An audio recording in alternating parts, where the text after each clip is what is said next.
Hi. Hello. Welcome to another, I don't know, it's not another, this is the first time I've done a post-Star Wars Rebellion live chat, but that's what this is. Hello. Wow, the Star Wars Rebellion read-through was much more polished to begin than this is, and there's way less pressure here. Boy, I was sweating bullets before that Star Wars Rebellion video went live. But I have to say, I think it might have been the most error-free live show I've done, maybe, ever. I don't know. Let's find out if this one is just full of errors. Can someone let me know in the chat if there's any audio at all? If you could just post in the chat, yes, I can hear you, we can see you, that would be really lovely. It looks like maybe I'm seeing some hellos. Hellos, I want to see written, we can hear you. Seeing me is only half of the problem or solution. So, yeah. Of course, there's a delay, so it'll take a little while for you to get the request from me to then A10, V10. I'm assuming that's audio and video 10 and 10. Good. Thank you, everyone, for checking in. Well, look, I realized during the live stream of the Star Wars tutorial, Star Wars Rebellion tutorial, that there wasn't really an opportunity at the end to have a little post chat, and I thought I would just turn this on unexpectedly and have a little chat with you. Normally Wednesday is the It's Live show day, and normally that would be happening. Tonight I'm not doing it because I just did whatever this was, and I think that's more than enough. Whew, that's more than enough. But I did want to hop on here and say a couple of quick hellos. And we can do a little Q&A here as well if you'd like. I had a couple things I wanted to share with you, but let me just show you. If you do want to ask a question, this is the way to do it. If I look over here, it'll look over there. Right. This is the way to do it. Write question in all caps and then put your question after that in normal caps. And that will help me pluck it out amongst any other chat that's going on in the chat. Okay, that was easy for me to say. First of all, happy April Fools. Yeah, there was a couple little April Fools gags today. The tutorial video for Monopoly went online, which wasn't really a gag. That is an actual tutorial for how to play Monopoly. I hope you enjoyed checking that out. But the Star Wars Rebellion video was certainly more of a prank, I suppose, because I've never actually recorded just me reading the rulebook to a game, which we did. Some of you may know the story behind the Star Wars Rebellion tutorial or lack thereof. If not, I thought I would just share it with you here. When this game, Star Wars Rebellion, that game, was going to be releasing, or maybe shortly after it released, I was in a chat group with a couple of my other media friends.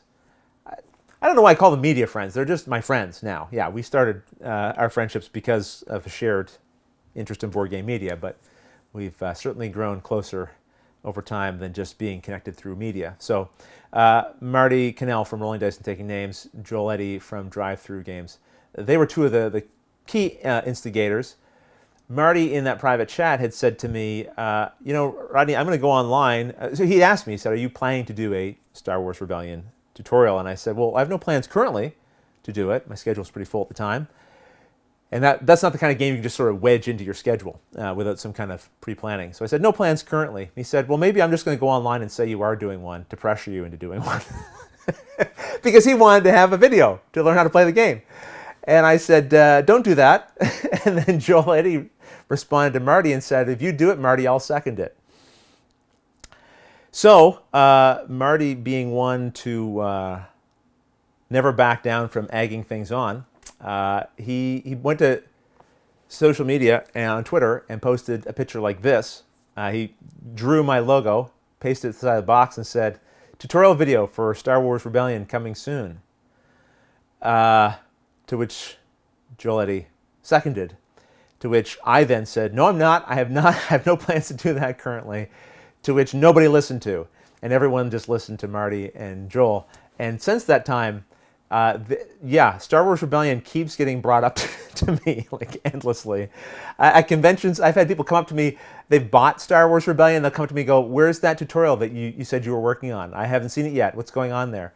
There's been a few other memes that have come. This was, someone did this. I don't know who did this one. This is from the game Nemo's War. It's a card from there. They photoshopped me and Star Wars Rebellion on it. Before I could make a single movement to prevent him, the Canadian rushed at the poor game, threw him down, held him by the throat. Star Wars Rebellion was choking in the grip of those powerful hands. Okay, I had one other one here that I'd saved. It's kind of silly. Yeah. Make a Star Wars Rebellion video. I'll let you discover that one on your own. So yeah, this story has sort of gone on in perpetuity now for some time, and I thought this might be a fun day and a fun way to do a tutorial video for it, and maybe put all this to bed. Oh, what are the odds of that happening? Probably 0. Probably 0%. So anyway, I hope, first of all, I want to say thank you to everyone who watched along and sort of joined in the spirit in which that was being done. My buddy Joel, he commented, he said, Rodney, as soon as you opened up the Let's Learn to Play book, you immediately got 3 thumbs down on the video, which perfectly reasonable. Perfectly reasonable. I always get thumbs down on my videos. I have some very loyal thumbs down. I like to think it's because they're always sad to know the video is going to end. That's my thought. Someone else said it was someone from Australia giving it a thumbs up. I thought that was pretty good too. So anyway, I'll take a quick look here, see if there's any questions. Oh, first of all, Shizzy, thank you so much for the very kind super chat there. Really appreciate the support. Super chat's a way you can donate during a live stream, and that money goes to help fund the show, which I really, really appreciate. And comment here was, thank you for making How to Play for Monopoly. I can now play one of the millions of variations of the game. Yeah, there's millions of variations of that game. I want to say a big thank you to Rob Davio, the designer of, well, tons of games. Actually, I think I just bought a game that, I bought the 2nd edition of Stop Thief here. There was a new edition of Stop Thief that was released by Restoration Games. This is a new edition of that. Which just incorporates, wow, I'm still thirsty from all that talking for Star Wars Rebellion. This incorporates more of the cooperative rules that were released later, updates to the app, as well as some new decks of cards that facilitate that co-op play a little bit better. So Stop Thief's a game that my brother had when I was younger. My brother's 16 years older than I am, so there's quite an age gap between us. He had the original Stop Thief, which came with what looked like a little calculator that made all these beeps and sounds, and the idea of the game is you've got a thief who's committed a crime, and you are trying to find them. And the little device will make sounds like footsteps. You know, okay, they're running somewhere. You hear a crash. Okay, that means they went through a window. Or you hear outside noises, and you know, okay, they're outside as opposed to inside. And I never played it as a kid, but I was just fascinated with the toy aspect of it. So I was really excited that Restoration Games brought this one back. Why am I talking about this? Rob Davio, that's why. Yeah, designer of a whole bunch of games. Games you probably played, like Pandemic Legacy, for example, a very popular game of his, and just a number of the Restoration games. But Monopoly, he used to work at Hasbro. And so I didn't have any contacts at Hasbro I could ask questions to in making the Monopoly How to Play video. And I definitely had questions. For a game that's been around as long as it has, 1933, I think, is what Board Game Geek has it listed as. 1930s, anyway. You know, I would think that would be a rule book that would be as refined as any rule book could be, because it's been around for so long and there's been so many questions. But I found there was still a number of questions I had when reading that rule book. So I didn't have any contacts at Hasbro. Normally when I'm working with a publisher, I didn't work with a publisher on this one. This one was for the sake of fun. I thought, okay, well, I'm going to see if maybe I can find someone who knows someone at Hasbro. And I reached out to Rob, and Rob very kindly said, you know what, I used to be a tournament judge, a Monopoly tournament judge for 3 years, so I can probably help you with some of your questions. And he was a fantastic help. He really was. So a big thank you to Rob Davio for the assistance with that tutorial. So Jesse D. Black would like to know, will there be a streamlined rules explanation of Star Wars Rebellion? That How to Play reading wasn't streamlined? That was like 56 minutes, I was told. That's pretty good, I would say, for this. Wow. You know, it's interesting, though. I think it does go to show that the tutorial videos ultimately end up being a more streamlined version of the rule book, because I was reading the rules there. And if I was doing a tutorial video for this game, I would guess that it would come out to around 35 to 40 minutes. I mean, this would be on the longer end, right? So probably 45 minutes, which is shorter than me just reading the rules. And my rules video would attempt to, if I was doing a rules video, which I'm not trying to perpetuate a rumor that I'm doing a rules video for this game. But if I was, I'd have to incorporate the rules reference rules into this as well. But I think even still, all combined, it would be probably 45 minutes or so. There'd be certain elements I would skip over, as I often do in a tutorial video. For example, every single step of the setup, placing particular elements on the board, I would just say, hey, for your first game, this is what it recommends as a setup, and as you can see, I've done that here. So that would save about a page, right, of explanation. Where I try to focus is on any of the rules that aren't going to be something you have to look up anyway, right? Something that hopefully is going to help you learn to play so you don't have to go to the rules. But setup instructions where it's a whole bunch of pieces you have to place all over the board, that's something you can skip. You know, it's interesting, I was talking to another friend of mine, Jamie from the Secret Cabal Gaming Podcast. He had me thinking about something recently because I told him I was going to be releasing the Monopoly How to Play tutorial, and I said it's like 18 minutes long. I said, now there's other tutorial videos online already for Monopoly, and they hover more around the 6 to 7 minute length. But in my estimation, those videos tend to be more like overview videos. They say they're how to plays, but they're more like get you up and running kind of thing, right? They don't go into all the nitty gritty. And Jamie asked me, he said, Rodney, do you think you could have done the Monopoly video in 6 or 7 minutes if you just really put your mind to it, kind of thing, like try to maybe be a little more efficient with it or what have you. And I really don't think I could have, at least not in the style of tutorial video that I do. And I got realizing why that is, because if someone asked me like, okay, Rodney, we're going to sit down and play Monopoly, will it take you 18 minutes before we can start playing? The answer would be no. I could teach enough to get people going in that 4 or 5, maybe 6 or 7 minute period, right? But what I think gets missed sometimes, because I hear people say this in different conversations, oh, I could teach Caverna in 5 minutes. I can have you up and playing Teotihuacan in 6 minutes or whatever. I don't think they're necessarily lying. I think it's true that you can get someone started on a game relatively quickly, but what happens during the actual gameplay is people then have questions. They go, hold on, so what happens when this piece moves to there and interacts with that piece? Well, then you have to stop and explain that to them during the game, right? And then later on they go, well, wait a second, what happens if there's a tie in this situation? Oh, okay, well, there's rules for tie breaking, it's over here. And once you start putting together all the actual rules teaching that happens during gameplay, well, there you go. Pretty soon you've added 20 seconds here, 30 seconds there, 45 seconds there, and pretty soon you have 18 minutes of Monopoly video, right? So that's why I think the tutorial videos sometimes seem a little longer than what the rule book looks like. And all of that was a tangent to say that I think, though, still, the rules videos end up being faster than if you had to sit there and read the rule book. And hopefully, a video transmits the information in a more efficient way as well. Not efficient is not what I'm trying to say, although it is hopefully more efficient. It's that it gets in your brain a little better because you're seeing all the components and elements that are being discussed. Like I realized as I was reading this Learn to Play to all of you, I mean, you're just not seeing the board. You're not seeing the pieces moving around. It's all kind of abstracted, right? And although there are some helpful illustrations in a rule book, as there should be, it's not the same as actually seeing the whole thing in front of you and playing. That was not all meant to be a pitch about why tutorial videos are great. but I was thinking recently about tutorial videos and the lengths of them and how long they take and some of the reasons for that. So M. Robert B. asks, what is your favorite Spirit Island spirit? You know, I haven't played that game enough to have a favorite. I did play it once with some friends, actually, from Board Game Geek. Matthew Monin, who's just a really fantastic guy. He's one of the main moderators over at BGG. And Chad, another fantastic fellow over there at BGG. They taught me the game. We had a great time playing. It was really a lot of fun, but it's not a game I've personally gotten to the table a lot. Have you played Santa Monica yet, asks Miles T, which I think is a game coming from AEG. No, I haven't. That's not a game I haven't played.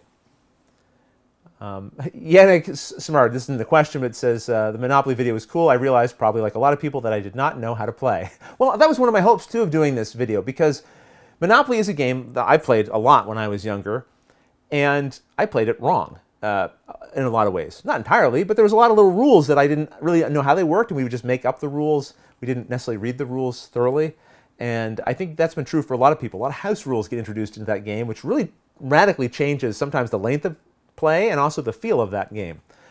So what you think of Monopoly aside, the gameplay experience might be different than what you expect when you play it actually according to the rules. Crystal, thank you for the kind words about the on the April Fool's videos here, the Monopoly in this, my hope was that it would be kind of lighthearted and fun. I know sometimes April Fool's jokes can be a tad annoying. I know I've been annoyed by them sometimes when I don't realize it's April Fool's and I sort of take it seriously, and then I realize, oh, right, it's April 1st. Of course. I wanted to take a little bit of the wind out of those sails a little bit because I was pre-announcing, I got a video coming out on midweek next week. I wanted people to kind of be primed for it so it wouldn't be a total hoodwink and you could just kind of enjoy. So I hope that was what the experience was for most people. Drive-Thru Games, Joel Eddy asking, why am I being unfairly implicated in this? You know why, Joel. Because you are a part of this. You encouraged Marty. That's why. Joel is typically guilty anytime someone's worthy of being guilty of something. So the Gaming Man asks a question. I'm getting into board games and have watched a bunch of your videos. Well, thank you for that. And have picked out some games that seem really fun, but wanted to know what is a must-have game. Thank you. Well, that's an interesting question. I get asked questions like that. I get frequently asked, what are your top 10 favorite games? Yesterday I was asked, what are your top 3 favorite Euro games? I get asked my favorite this and favorite that quite a bit, understandably, because it's a common and popular question. I often, when I meet a friend or I find he's into gaming, I often ask, what's your favorite game? But it's not something I generally volunteer. I've never felt particularly comfortable talking to people I don't really know personally and saying, hey, here's a game I think you should have, because I don't know what kind of games you're really into. And I really don't believe in the concept of must-have game. Oh, this is a game you must have. There's no game you must have. There's no game that everyone enjoys, right? Now, again, I'm not picking at your question. It's a perfectly fine question. It's a question people ask all the time. But this is some insight into the way my twisted brain works. Those are the way the gears in my brain get messed up when I even think about a question like that. So I don't have any must-have games. I will tell you, though, to try to answer a question in some kind of meaningful way rather than the dodgy way I typically answer, I will tell a couple of games that I quite enjoy. Again, I'm not saying these are must-have games. So last year, the game Watergate, I loved that game so much. I thought it was fantastic. Every time I've played it, I've continued to enjoy it. I've maybe played one game of that where it kind of just fell a little flat. But that's one game out of tons of times playing it. And so really recommend that game. If you like 2-player games that have you pulling at your hair, and it's relatively quick to play, about 45 minutes. The other game I'd recommend is the game I just did a tutorial for yesterday, the 100 Tory. That game really caught me by surprise. Tile-laying game with what I think is an interesting twist. So I'd recommend you check out that one as well. Now, the thing is, all the games I feature on my channel, yes, I work with the publishers on those, but I only feature games I want to feature. I had that question the other day, actually. Someone posted it on a YouTube comment, and I think they must have deleted it. I think they might have felt a little self-conscious about asking if it was maybe a personal business question. But this question comes up from time to time. Yes, this is my full-time work, right? That's why I really appreciate the super chats and different types of support people give. You'll find the description places you can go to buy the Watch It Played poster shelf and promos and things like that. But publishers also hire me for the tutorial videos that I create. However, I only feature games I want to feature. So people ask, I've sometimes asked, do you ever get to do games you want to do anymore now that you're hired by publishers? Well, I've been hired by publishers for years and years now, actually. But the rule is, for me, I only feature games I want to feature. It doesn't mean that I have to love dearly every game as much as I love Watergate, for example, right? But I have to like something about the game. I want to respect something about it. I want to admire something about it. I want to have had some fun playing the game. Then, if it's a game that I enjoy and the publisher wants to have a video made, all right, then we can talk. So I never wanted to turn Watch It Played, not to belabor this point, but the efforts involved in creating a tutorial video are a little more than I would want to exert on a game I didn't want to feature. So it's selfish, honestly. But my hope is also that through the tutorial videos, you are getting a bit of an insight into the games that I enjoy and like. Thankfully, I have pretty broad tastes. So The Gaming Man, I hope that was an answer to your question. Somewhere in there, hopefully, was an answer to your question. Yeah, Josh, I see your comment about the voices for Star Wars. I apologize.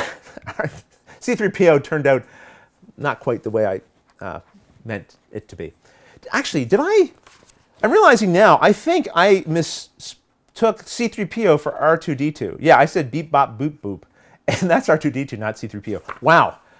Whew. Okay, let's just move on. Let's see what other questions are here.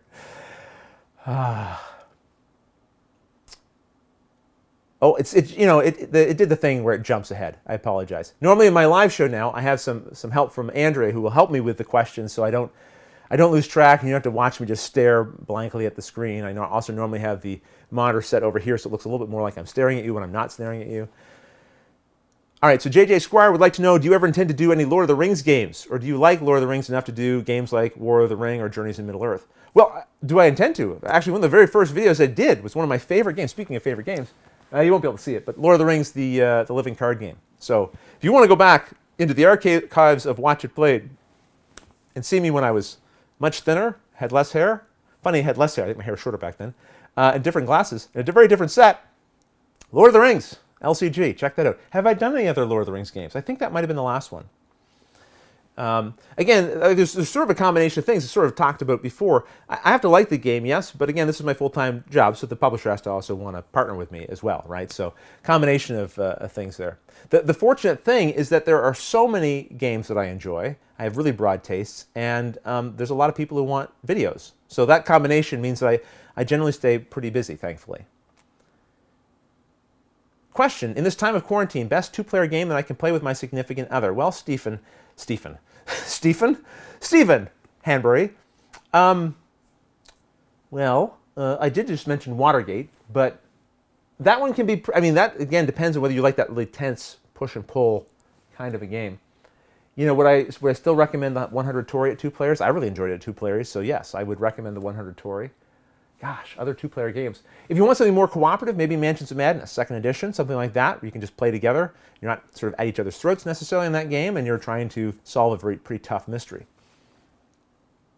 There was a super chat here, and I don't want to miss it. Riley P., I'm going to go back to some other questions. Riley P., thank you very much for the super chat. Very kind of you. Don't really have anything I want to say, just wanted to donate. Well, that's even nicer, really. But of course, feel free if you are super chatting to throw a question there, and I will respond to it. Thank you for the kind words, Riley, about the videos. Very nice to know that they maybe helped you find more about board gaming. That is, you know, I often think that most people will find the videos that I create because they're already board gamers. I share my video, especially early on the channel's life. I shared my videos primarily on Board Game Geek, right? That's why I always say, like, Board Game Geek is really the home of Watch It Played. Even though YouTube is where all the videos are hosted, BGG is really the home because that's where a lot of the gamers are, and a lot of them found my videos because of that channel. I'd like to think now, hopefully because of our partnership, I'm helping some other people find Board Game Geek who maybe come to my channel first. So Riley, it's very nice to know that maybe you were introduced to the hobby in some way through the videos that I've created, because I think we're in a pretty special hobby. And I want to share it and help spread it, and I'm glad to hear that you're a part of it. Welcome to the hobby. Okay, I'll try to jump through a little quicker through some of these questions. Thank you for your patience. Jesse D. Black, question, I love your crossover content with the Dice Tower. Well, thank you so much. It was really fun to go hang out with them and do a couple of top 10s. I guess this is not really a question. You said some nice things. Well, thank you, Jesse, for using your question to say some nice stuff. Although you do have question continued. Okay, with that in mind, is there any chance we may see your top 10, 25, or even 100 games of all time? I'd love to see some more lists from you as they're entertaining content. Well, thank you very much. I did have fun doing those top 10 lists with them. We did our top 10 most anticipated games of 2020, many of which may be delayed because of production delays over COVID. We'll have to wait and see. And also the top 10 enemies of gaming, which I really enjoy doing. I think those are some of my favorite top 10s to do, are more top 10s that are revolving around some kind of discussion topic in the hobby. I really like sinking my teeth into stuff like that. So will we ever see a top 10? Well, I said earlier, I don't really do top 10s and game recommendations, although sometimes on the live show I do a little of that. Yeah, you might see some more types of content like that, perhaps.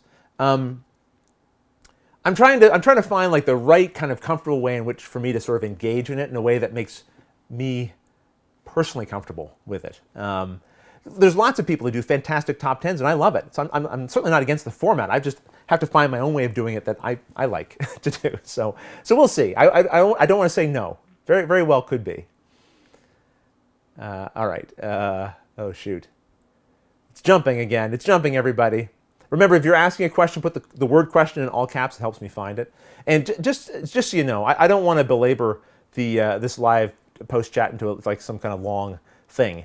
I'll try to keep it to about a half an hour, although I've lost all track of time already. How long have we been going for? I don't know. How do I even see anymore? Oh, come on, YouTube. Make this a little easier. I don't know. I don't know anymore. It doesn't matter. Okay, we'll keep going for a little longer. Only because I can't tell how long we've already been going. No pun included. Is this gag finally over then? Can we just put it to an end? I don't know, Efka or Elaine. It's entirely out of my hands, isn't it? I don't know. I suppose some would say it's not out of my hands if I would just do the tutorial video officially for it. That could end it. Efka writes, continued, I mean the whole rebellion thing, not this reading. Okay, sure. All right. Some other, thank you, Oxorador, for the kind comments about the April Fool's fun. Glad you enjoyed it. All right. Jeremiah wrote, I love listening to audiobooks. Rodney just made one for a rulebook. You know, all kidding aside, and this may be silly of me to even think, there was a part of me that did think, okay, look, maybe someone has been sitting with Star Wars Rebellion on their shelf, and they just need a little nudge to get it off there and crack the rulebook. Maybe me reading it. Again, don't worry, I'm not turning to a reading-only tutorial channel, but I thought maybe, in addition to being a little bit of silly fun, someone might actually kind of learn the rules to the game. I mean, you'd have to read this to get started, and we just did that. So if you sat there and read along with me, if it was sort of easy to follow with somebody else reading it, maybe you did kind of learn how to play. Maybe you could crack the game open and start playing. I don't know. If someone does do that, please put a comment in the description or in the other live reading. I'd love to hear if it did serve a positive impact that way. All right. Jesse Black asks, will we see any playthroughs on the channel going forward? Follow up, how is Pep doing? Will we see him in the future? I really enjoyed the comical interactions between you two. Thank you very much for that. I'm glad you did enjoy that. If you didn't see, recently I did a tutorial video for Stay Cool. At the end of that is a highlight reel of gameplay between me and Luke, my son, and Andrea, my daughter.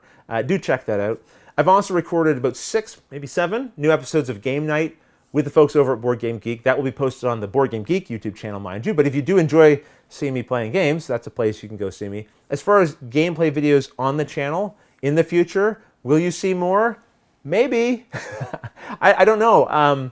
Obviously, the tutorial content keeps me pretty busy. I've been enjoying working in some live show content. I'm now trying every second Wednesday to do a live show in the evening that involves some kind of, a little bit of gaming fun, a little bit of silliness. I'm hoping to improve the live show as time goes forward. In this one, I experimented a little bit as well. Not in this one, but in the live reading of Star Wars Rebellion.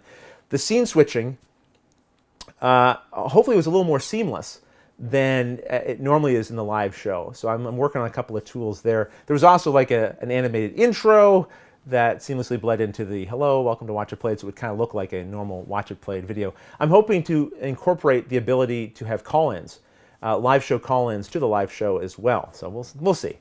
But as far as gameplay, yeah, maybe. And Pep is doing well. He's got a channel as well, Board Pep on YouTube, if you want to check that out.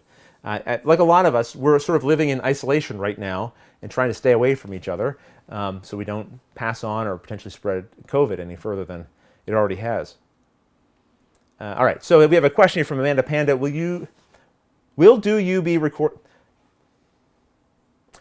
think the question is, will I be recording myself and my family playing games?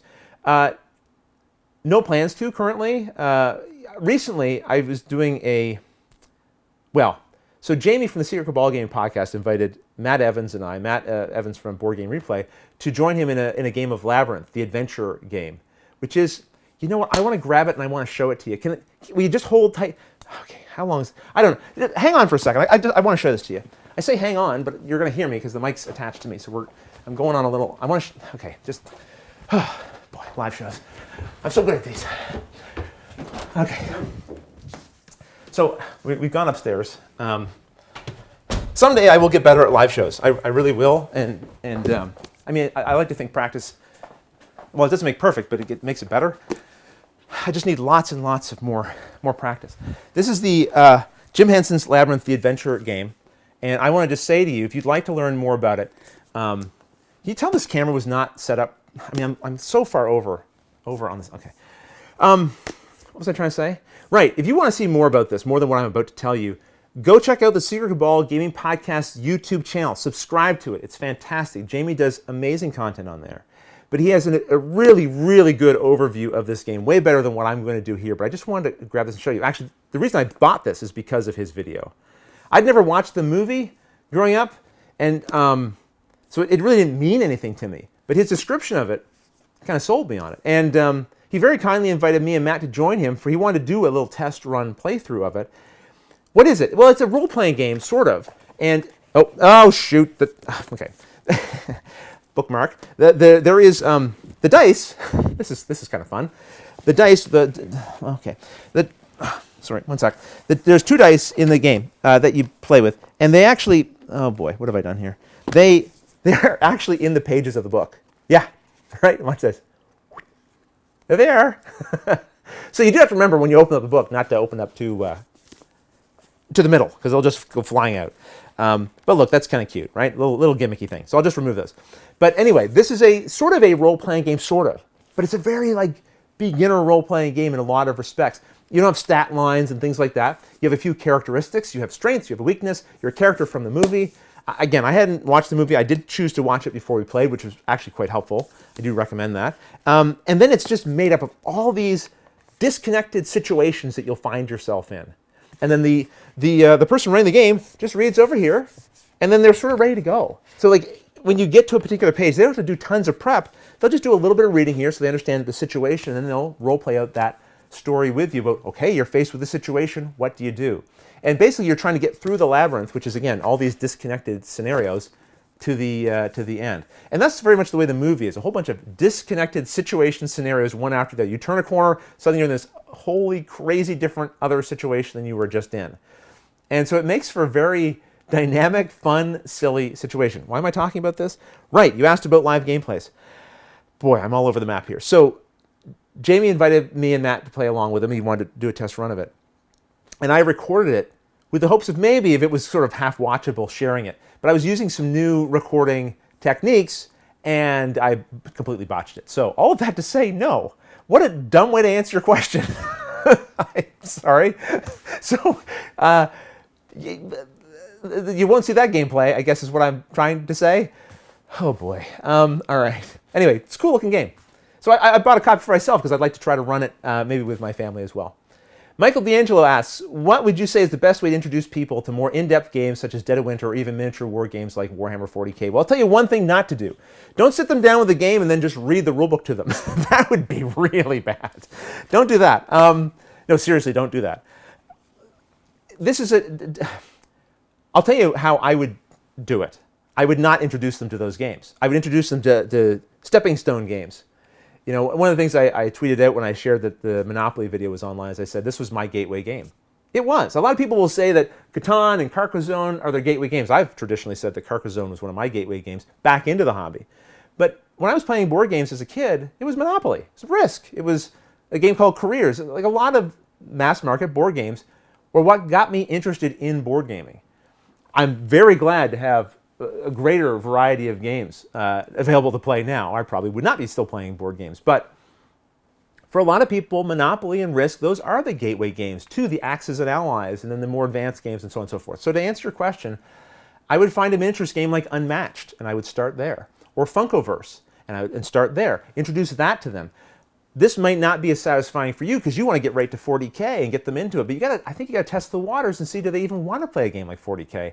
That's how you do it, right? You start introducing some of the more basic concepts through easier miniatures games and work your way up.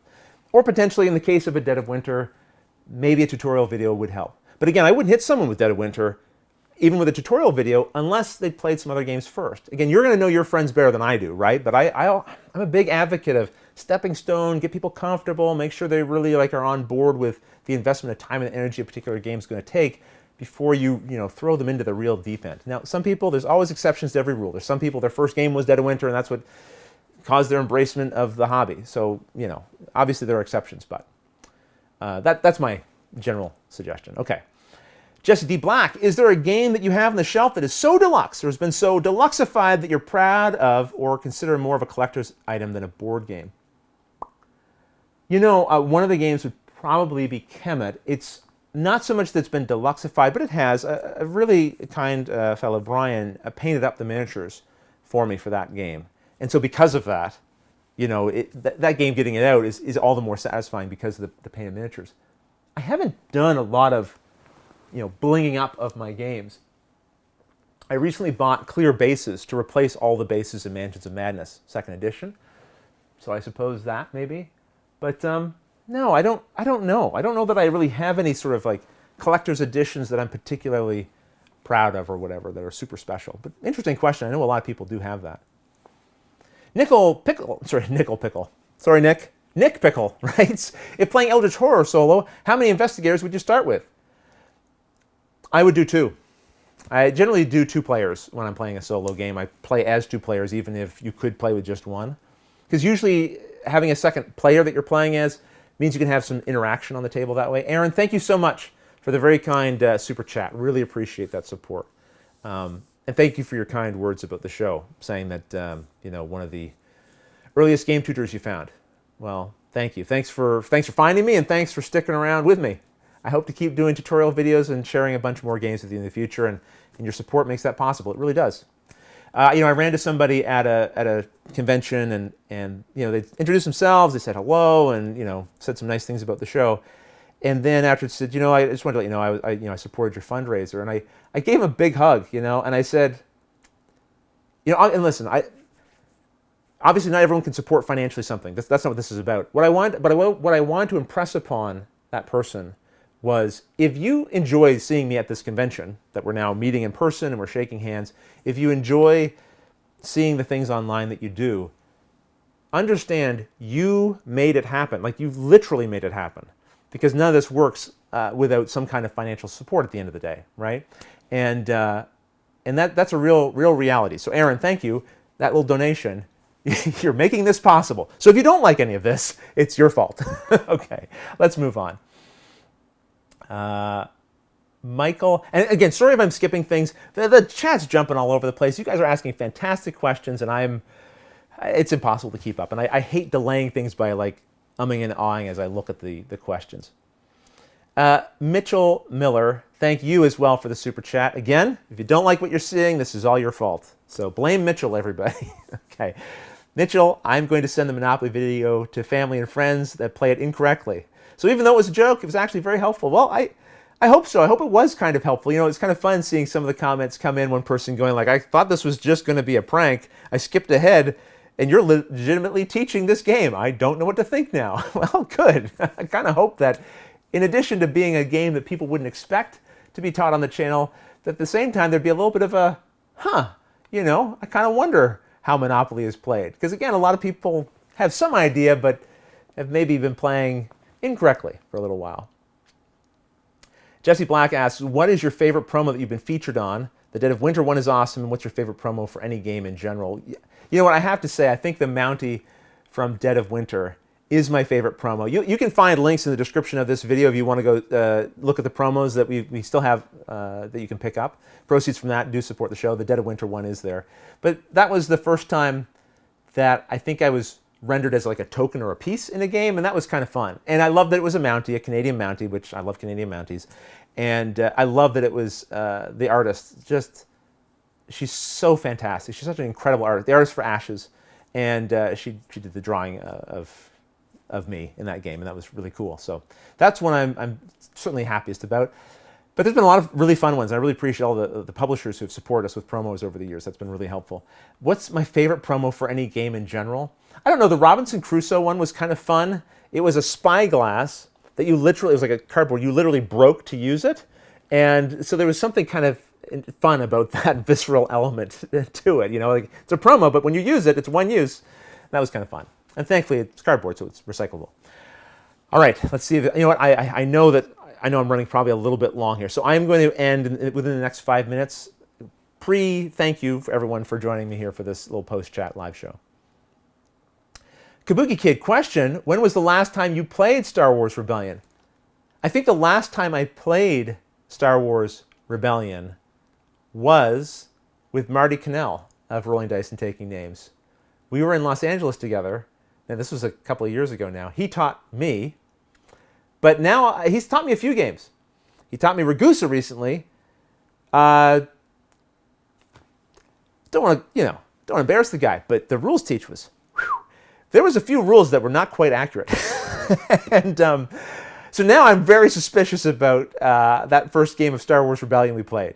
No, I'm kidding. Murray did a great job with Star Wars Rebellion. He did goof a couple of things in Ragusa, but it was pretty amusing. The main thing he goofed in Ragusa is he told me that you could get 10 points for having the longest connected wall or whatever. No, there is no points awarded for that. And I was not doing very well in the game, so I said, okay, at the very least, what I can do is I can get the longest continuous wall. And then at the end we were scoring. It's like, no, you don't actually get any points for that. I'm like, that's the only thing I've been doing. It was fun. It was a really fun game, and it was fun having that to hold over him, which I'm doing now. All right, I'm Robert B. Are there any games that you have passed on playing because they are too heavy, or that you've passed on doing a tutorial for? There are certainly games I've passed on doing a tutorial for. Most of those are just when someone comes to me and, you know, they're publishing their first Kickstarter. If it's a Kickstarter and it's their first publication, I generally say no. Not because the game might not be amazing. There's just too many variables. My schedule is very full, and so I can't have someone say, yeah, I'm going to have the game for you third week of August, and then it doesn't show up until like 7 months later, which for a lot of first-time publishers, that's what you're dealing with potentially, right? So I can deal. I have a little bit of room for flexibility, but not for some of the sort of gross delays that can happen. Also, the significant changes that can happen with a first-time publisher. Is there a game that's too heavy? No. There are games. I mean, yes. I mean, there are games that they don't feel like they're worth the effort, and yet I really enjoy some really heavy, big games. What would I tell you were some of the heaviest games I've played? I don't know. Okay, I don't know where you would sit something like Root, for example, as a heavy game, or like one of the coin games. Like those are pretty heavy games. Combat Commander is a relatively heavy game. Again, I think people who know how to play it would go, that's not so heavy. I think it's relatively heavy compared to what we would call a medium weight game. Again, it's so different, right? Everyone's going to have different judgments for what's a heavy game and what's a lighter game. So tough one to answer. As I said, some games I'm playing them and I go, okay, I get it, but this is more work than I want to do for the fun I'm getting out of it. All right. I feel like I kind of botched that question. Sorry. I feel like I could have answered that better. Let's see here. Oh, no. The chat jumped. It did it again. I am so sorry. Jonathan Howe would like to know, did you lose the footage of putting Monopoly back on the shelf after the tutorial? Normally, I come back over the shelf. I put the game back on the shelf. Monopoly is not a game that fits on the shelf, so I didn't. With Guerrilla Marketing, another tutorial I did recently, it also had a shape of box that wouldn't really fit on this kind of shelving, and I did sort of jokingly put it back on the shelf, but it clearly wasn't going to fit there with Monopoly. I decided not to even bother. Yeah. Okay. Oh, wow. YouTube, you're really killing me, YouTube, with the way the chat jumps. Oh, you know, I'm Robert. You asked me any I've passed on playing. Oh, yeah, you did ask. Passed on playing if they're too heavy. I wondered if you were also asking if I passed on doing a tutorial because they were too heavy. Oftentimes, games that are heavier will get passed on, though, because, again, they're harder to fit into my schedule. If I already have, like, let's say, 3 tutorials lined up for a month, that's at least 3 of the weeks of my month there. So I got 1 week left. It's much harder to jam in a heavier game in that kind of situation. Have you played Space Hulk again? Augusta Karula asks. Oh, yeah, several times. I really like that game. Jesse would like to know, what are some of the games that you and your wife love to play? For us, it's Seven Wonders Duel, Santorini, and Caverna. You know, Fox in the Forest. It's a trick-taking game. I like trick-taking games. My wife likes trick-taking games. And there's now Fox in the Forest Duet. And we just played that, and we really enjoyed that as well. So that one, we played London 2nd Edition a bunch, Codenames Duet as well, another game that we played. The Geeky Maker, question, I see a lot of D&D books on your shelf. Do you ever play? I would think you'd make a great Dungeon Master. Well, that's very kind of you to say. I think a little overly generous, honestly. I don't think I'd be such a good DM. I don't know. Do I ever play? Nope. I just buy the books. I'm not trying to be like a poser here with these. You know what? Oh, gosh. Hold on. One more second. Oh, I'm going to get something else. Really, the stream should be over. This chat is... We're closing it down in just a couple of minutes. This is the last time I'm getting up. It really is. I promise you. Oh, I always say that, and then I don't actually keep to it. There it is. Okay. Found it. All right. Just had to go to the other room, grab a little book. Just pretend I'm still there, and I'm doing something entertaining.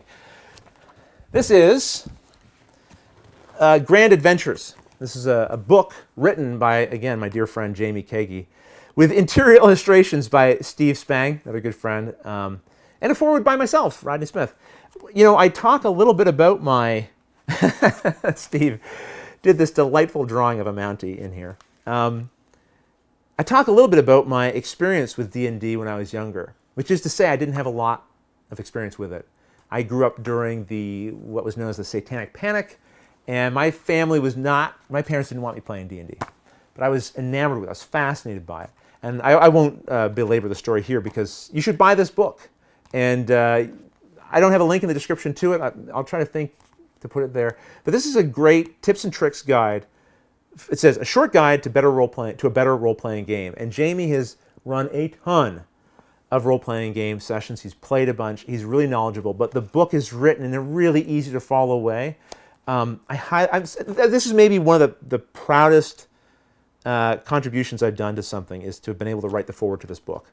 But anyway, Jamie did a fantastic job with the book. But the point being, I didn't have a lot of experience with D&D growing up, but I craved it. I wanted it. And so now that I'm an adult and my parents can't tell me what to play anymore, I buy the books and I enjoy looking at them, and I haven't found the time or the space in my life to play them. To be fair, I haven't made the space. A lot of times people say, oh, I don't have time for this, I don't have time for that. And really what it is they aren't making the time for it. And I'm not making the time for it. But I'm done buying D&D books. I've filled the shelf. It's ridiculous to buy any more, as I'm not playing the game. But I have them here, and it's something I have every intention of, at some point in time, diving into. I think the 5th edition, again, haven't played a bunch. I have played it a couple of times. Somebody else ran a session that I was a part of. But I haven't taken a deep dive into any of it. And I really felt like the 5th edition is really quite cool. I like what they've done with it. So anyway, yeah, and I should say that the session that Jamie did of the Labyrinth playthrough that I talked about earlier, it was incredible. He was amazing. All right, let's see here. Oh boy, I need to go. You're all lovely. I'm going to answer a couple more questions though before I go. If you were Abeladi writes, if you were to design a game based on your favorite book from your favorite author, what would that book be? I don't know, but I'll tell you this. I would love a game based on the television show The Prisoner. It's a 1960s show. My son right now is actually just re-watching it. I watched it with him when he was younger. I love this show a lot. You're probably not familiar with it, The Prisoner from the 60s, with Patrick McGoohan. I highly recommend it to you. Go out and watch that show. It's so good. It's so trippy and weird. And it really laid the groundwork for a lot of shows that came later that have like a mystery that you're waiting to have solved, perhaps satisfactorily or not. All right, Jennifer Sims, thank you so much for the super chat. And thank you for the thanks on the April Fool's Day fun. I'm glad you enjoyed it, Jennifer, and thanks again for the support. Todd Adair would like to know, rules video for Twilight Struggle over there on your shoulder? I would love to do a rules tutorial for Twilight Struggle.